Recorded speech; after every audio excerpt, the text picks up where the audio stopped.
আসসালামু আলাইকুম। জানিয়ে দেব এই মুহূর্তে হাতে পাওয়া সর্বশেষ ভয়ঙ্কর কিছু আন্তর্জাতিক আপডেট বাংলা সংবাদ। শুরুতেই থাকছে সংবাদ শিরোনাম। শুরুতেই জানিয়ে দেব ইসরায়েলে ২০ লাখ রুশভাষী ইরান ইস্যুতে যা বললেন পুতিন। জানিয়ে দেব মার্কের হামলার কঠিন জবাব দেবে ইরান, জানিয়েছে আমির হাতামি।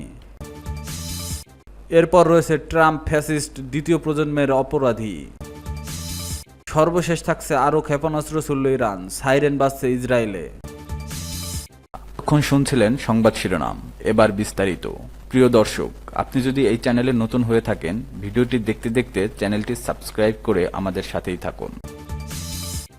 ইসরায়েলে ২০ লাখ রুশভাষী ইরানের ইস্যুতে যা বললেন পুতিন। চলমান ইরান ইসরায়েল সংঘাতে রাশিয়াকে ব্যাপক আলোচনা হলেও সরাসরি কোনো শক্তির পক্ষ নেওয়া উচিত নয় বলে মনে করেন রুশ প্রেসিডেন্ট ভ্লাদিমির পুতিন। সাম্প্রতিক আন্তর্জাতিক অর্থনৈতিক ফোরামের মূল অধিবেশনে এই ইস্যুতে রাশিয়ার অবস্থান তুলে ধরে তিনি একথা বলেন। পুতিনের ভাষায় রাশিয়ার সঙ্গে মুসলিম বিশ্বের সম্পর্ক বেশ ঘনিষ্ঠ ও ঐতিহাসিক। অন্যদিকে ইসরায়েলে জনগোষ্ঠীর বড় একটি অংশ রুশভাষী, তাই সরাসরি কোনো পক্ষকে সমর্থন না করে কূটনৈতিক সমাধান চায় রাশিয়া। বিষয়টি ব্যাখ্যা করে পুতিন বলেন, ইসরায়েলে প্রায় ২০ লাখ রুশভাষী রয়েছে। এ কারণে ইসরায়েলকে একটি রুশভাষী দেশ বললেও ভুল হবে না। আমাদের ইতিহাস ও বর্তমান পররাষ্ট্রনীতি বিষয়টি বেশ গুরুত্ব পায়। অন্যদিকে রাশিয়ার প্রায় ১৫% নাগরিকই মুসলমান। এর বাইরেও আরব ও মুসলিম বিশ্বের সঙ্গে আমাদের সম্পর্ক বন্ধুত্বপূর্ণ, আস্থা নির্ভর এবং অনেক ক্ষেত্রেই মিত্রসুলভ। আমরা ইসলামী সহযোগিতা সংস্থার পর্যবেক্ষক সদস্যও। ইরানের শান্তিপূর্ণ পারমাণবিক কর্মসূচির পক্ষে রাশিয়ার অবস্থান পুনর্ব্যক্ত করে পুতিন বলেন, আমরা কেবল কথা নয়, বাস্তব পদক্ষেপেও ইরানের শান্তিপূর্ণ পরমাণু কর্মসূচিকে সমর্থন করি। বুশেহার, আমরা একটি পরমাণু রিঅ্যাক্টর নির্মাণ করছি। নানা চ্যালেঞ্জ ও ঝুঁকি সত্ত্বেও এর কাজ আমরা চালিয়ে যাচ্ছি। মস্কো ইরানকে আরও বেশি সমর্থন দিতে পারত, এ বিষয়ে পুতিন প্রশ্ন তোলেন। তাহলে কি ইরানের হয়ে আমরা যুদ্ধ করলে ঠিক মাত্রা সমর্থন দেওয়া হতো? এ সময় নিজের অবস্থান স্পষ্ট করে রুশ নেতা বলেন, আমরা ইতিমধ্যে রাশিয়ার স্বার্থ ও আদর্শ রক্ষায় লড়াই করছি। আমাদের প্রতিপক্ষ ইরানের প্রতিপক্ষ, দুপক্ষই মূলত একটি ধাঁচের শক্তি। একই ধাঁচের শক্তি বলতে পুতিন হয়তো ইউক্রেন ও ইসরায়েল দুই পক্ষকেই পশ্চিমা মদতপুষ্ট এই বিষয়টি তিনি বোঝাতে চেয়েছেন বলে মনে করছেন অনেকে। রাশিয়ার প্রেসিডেন্ট জানান, সংঘাত শুরুর পর থেকেই তিনি ইসরায়েল, ইরান ও মার্কিন নেতাদের সঙ্গে সরাসরি যোগাযোগ রেখেছেন এবং তাদের কাছে সমঝোতার কিছু প্রস্তাব দিয়েছেন। এসব প্রস্তাবে দুই পক্ষের নিরাপত্তা নিশ্চিত করার পাশাপাশি ইরানের শান্তিপূর্ণ পারমাণবিক প্রযুক্তি ব্যবহারের অধিকার এবং ইসরায়েলের নিরাপত্তা নিশ্চিত উভয় বিষয়ে ভারসাম্য রাখার কথা বলা হয়েছে। তবে রাশিয়া মধ্যস্থকারী ভূমিকায় নামতে চায় না বলেও স্পষ্ট করেছেন পুতিন। তিনি বলেন, আমরা কেবল কিছু ধারণা দিচ্ছি। যদি তেহরান ও পশ্চিম জেরুজালেম এগুলোতে সাড়া দেয়, আমরা তাতে খুশি হব। পুতিন বলেন, প্রত্যেকটি সংঘাতের পেছনে একটি নির্দিষ্ট বাস্তবতা থাকে, তাই সব ক্ষেত্রে একরকম সমীকরণ প্রয়োগ করা যায় না। তিনি বলেন, রাশিয়া একই সংকটে পক্ষ নেওয়ার বদলে যোগাযোগ ও সমঝোতার মাধ্যমে সমাধান খুঁজছে। মার্কিন হামলার কঠিন জবাব দেবে ইরান, জানিয়েছে আমির হাতামি। ইরানের পারমাণবিক স্থাপনায় যুক্তরাষ্ট্রের হামলার কঠিন জবাব দেওয়ার হুঁশিয়ারি দিয়েছে ইরানের সেনাবাহিনীর সর্বাধিনায়ক মেজর জেনারেল আমির হাতামি। সোমবার দেশটির রাষ্ট্রীয় গণমাধ্যমগুলোতে প্রকাশিত এক ভিডিও ক্লিপে তাকে মন্তব্য করতে দেখা যায়। মেজর জেনারেল আমির হাতামি বলেন, আমাদের ইতিহাসে আমরা বহুবার মার্কিন বাহিনীর মুখোমুখি হয়েছি। যখনই তারা আমাদের দিকে আসার চেষ্টা করছে, তখনই তারা কঠিন জবাব পেয়েছে। ইরানি সেনাবাহিনীর সর্বাধিনায়ক দৃঢ়তার সঙ্গে যোগ করেন, আমরা যুদ্ধ করব, আমরা শান্তির জন্য যুদ্ধ করব। আমাদের অনেক শহীদ হয়েছে, কিন্তু আমরা শক্তি ও সাহসের সঙ্গে লড়াই করব। আমরা আমাদের শক্তির বিষয়ে নিশ্চিত থাকবেন। ইরানি সেনাবাহিনীর অন্যতম জ্যেষ্ঠ জেনারেল হাতামি, এক সপ্তাহেরও কম সময় লাগে তিনি এ পদে নিযুক্ত হন। ইসরায়েলের সাম্প্রতিক হামলার বেশ কয়েকজন জ্যেষ্ঠ সামরিক কর্মকর্তা নিহত হওয়ার পর ইরানের সামরিক নেতৃত্বের রদবদল হয়। শূন্য পদে স্থলাভিষিক্ত হওয়া কর্মকর্তাদের মধ্যে হাতামি অন্যতম।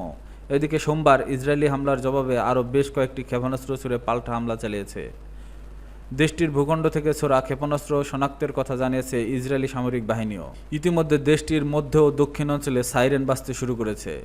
এর কিছুক্ষণ আগে উত্তর ইসরায়েলে ক্ষেপণাস্ত্র হামলার সতর্ক সংকেত বেজে ওঠে। আল জাজিরা জানিয়েছে, ইরানের শত শত ক্ষেপণাস্ত্র হামলার গত 10 দিনে ইসরায়েলে ব্যাপক ক্ষয়ক্ষতি হয়েছে। বেশিরভাগ ক্ষতি হয়েছে মধ্য ইসরায়েল। এছাড়া হাইফা শহরেও বড় ধরনের ক্ষতি হয়েছে। কৌশলগতভাবে গুরুত্বপূর্ণ শহরটি বারবার আঘাতের শিকার হয়েছে। ট্রাম্প ফ্যাসিস্ট দ্বিতীয় প্রজন্মের অপরাধী। মার্কিন প্রেসিডেন্ট ডোনাল্ড ট্রাম্পকে একজন ফ্যাসিস্ট ও যুক্তরাষ্ট্রের গণতন্ত্রের জন্য বাস্তব হুমকি হিসেবে বর্ণনা করেছেন আধুনিক আন্তর্জাতিক রাজনীতি ও ইতিহাস বিশারদ মার্কিন অধ্যাপক এভান সোয়াব। এমনকি ট্রাম্পকে বোকা, সুযোগ সন্ধানী ও শ্বেতাঙ্গ দ্বিতীয় প্রজন্মের অপরাধী বলেও অভিহিত করেছেন এভান সোয়াব। তিনি এমনই একজন অপরাধী যে কিনা নিজ দলের রিপাবলিকান পার্টির মতাদর্শের বিশ্বাসী, আর এই দলটি জায়নিস্ট শাসন ব্যবস্থাকে সমর্থন করে। সোয়াবের মতে ট্রাম্পের নীতিগুলো কাঁচা, অপরিপক্ক এবং আন্তর্জাতিক আইন লঙ্ঘন করে। তিনি আরও বলেন, ইরানের বিরুদ্ধে যুদ্ধ নিয়ে ট্রাম্প যা কিছু সিদ্ধান্ত নেবে তা ক্ষতিকরই হবে। একই সঙ্গে তিনি মার্কিনীদের সতর্ক করে বলেন, চলমান পরিস্থিতিতে মধ্যপ্রাচ্যে সেনা পাঠানো আরও বিপজ্জনক হতে পারে, তবে ট্রাম্প তা করবেন না। এই মার্কিন বিশ্লেষক বলেন, মধ্যপ্রাচ্যের জটিল বাস্তবতা বোঝার মতো মেধা ট্রাম্পের নেই, তাই তার বক্তব্য ছিল স্বাধীনতা বিরোধী ও অস্পষ্টতা। ইসরায়েল ইরান চলমান যুদ্ধে যুক্তরাষ্ট্রের অংশগ্রহণ এবং এর সম্ভাব্য রাজনৈতিক পরিণতি নিয়ে এভান সোয়াব বলেন, আমরা যুদ্ধের এক কুয়াশাচ্ছন্ন পরিস্থিতি আছি। আমরা জানি না, বিশেষত আমরা জানিই না আমেরিকার এই হস্তক্ষেপ প্রকৃতি কী এবং দীর্ঘমেয়াদী ফল কী হতে পারে। প্রসঙ্গত, পারমাণবিক ইস্যুতে ইরানের সঙ্গে টানা 5 দফা আলোচনার করে যুক্তরাষ্ট্র। 6ষ্ঠ দফায় আলোচনা বসার আগে গত 13 জুন থেকে ইরানের বিভিন্ন স্থানে, বিশেষ করে দেশটির পারমাণবিক স্থাপনায় বিমান হামলা শুরু করছে যুদ্ধবাজ ইসরায়েল। জবাবে শত শত ক্ষেপণাস্ত্র, ড্রোন দিয়ে ইসরায়েলের পাল্টা হামলা চালায় ইরানও, যাতে রীতিমতো বিপর্যস্ত হয়ে পড়ে ইসরায়েল।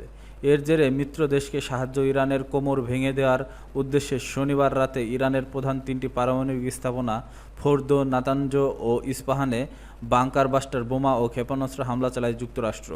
ইরান ইসরায়েল সংঘাতে যুক্তরাষ্ট্রের এভাবে জড়িয়ে পড়াকে এই অঞ্চলের বৃহত্তম সংঘাতের জন্য দায়ী করছেন অনেকে। তারই ধারাবাহিকতায় ট্রাম্পের প্রশাসনের সমালোচনা করলেন মার্কিন বিশ্লেষক এভান সোয়াবও। আরও ক্ষেপণাস্ত্র ছুড়ছে ইরান, সাইরেন বাজছে ইসরায়েলে। ইসরায়েলি হামলার জবাবে সোমবার আরও বেশ কয়েকটি ক্ষেপণাস্ত্র ছুড়েছে, পাল্টা হামলা চালিয়েছে ইরান। দেশটির ভূখণ্ড থেকে ছোড়া ক্ষেপণাস্ত্র শনাক্তের কথা জানিয়েছে ইসরায়েলি সামরিক বাহিনী। ইতিমধ্যে দেশটির মধ্য ও দক্ষিণাঞ্চলে সাইরেন বাজতে শুরু করেছে। এর কিছুক্ষণ আগে উত্তর ইসরায়েলে ক্ষেপণাস্ত্র হামলার সতর্ক সংকেত বেজে ওঠে। আল জাজিরা জানিয়েছে, ইরানের শত শত ক্ষেপণাস্ত্র হামলার গত 10 দিনে ইসরায়েলে ব্যাপক ক্ষয়ক্ষতি হয়েছে। বেশিরভাগ ক্ষতি হয়েছে মধ্য ইসরায়েলে। এছাড়া হাইফা শহরেও বড় ধরনের ক্ষতি হয়েছে। কৌশলগতভাবে গুরুত্বপূর্ণ শহরটি বারবার আঘাতের শিকার হয়েছে। এর আগে রোববার 2টি ক্ষেপণাস্ত্রের মধ্যে একটি আঘাত হানলেও সাইরেন বাজেনি। তদন্তের পর ইসরায়েলি সেনাবাহিনী জানায়, সেটি ইরানি ক্ষেপণাস্ত্রই ছিল। চলমান পরিস্থিতিতে 30,000-এর বেশি ইসরায়েলি ক্ষতিপূরণের জন্য আবেদন করছে। কয়েকশো মানুষের বিকল্প আশ্রয়ের সন্ধান নিতে হয়েছে। এসব জরুরি চাহিদা মেটাতে স্থানীয় কর্তৃপক্ষকে প্রতিদিন 40 লাখেরও বেশি ডলার খরচ করতে হচ্ছে। এদিকে বিবিসি জানিয়েছে, যুক্তরাষ্ট্রের হামলার জবাব দেওয়ার হুমকি দিয়েছে ইরানের কয়েকজন জ্যেষ্ঠ সামরিক নেতা। ইরানের রাষ্ট্রীয় সংবাদ মাধ্যমে একটি ভিডিও প্রকাশ করেছে, যেখানে ইরানের commander in chief Amir Hatami একটি অপারেশন রুমে কর্মকর্তাদের সঙ্গে কথা বলছেন। তিনি বলেন, অতীতে যুক্তরাষ্ট্র যতবার ইরানের বিরুদ্ধে অপরাধ করেছে তারা একটি উপযুক্ত জবাব পেয়েছে, এবারও তাই হবে। এদিকে ইরান সেনাবাহিনীর চিফ অফ স্টাফ আব্দুল রহিম মৌলভী এক বিবৃতিতে বলেছে, যুক্তরাষ্ট্র নিজেই তাদের সেনাদের বিরুদ্ধে যে কোনো পদক্ষেপ নেওয়ার সুযোগ তৈরি করে দিয়েছে। ইরান কখনোই পিছু হটবে না।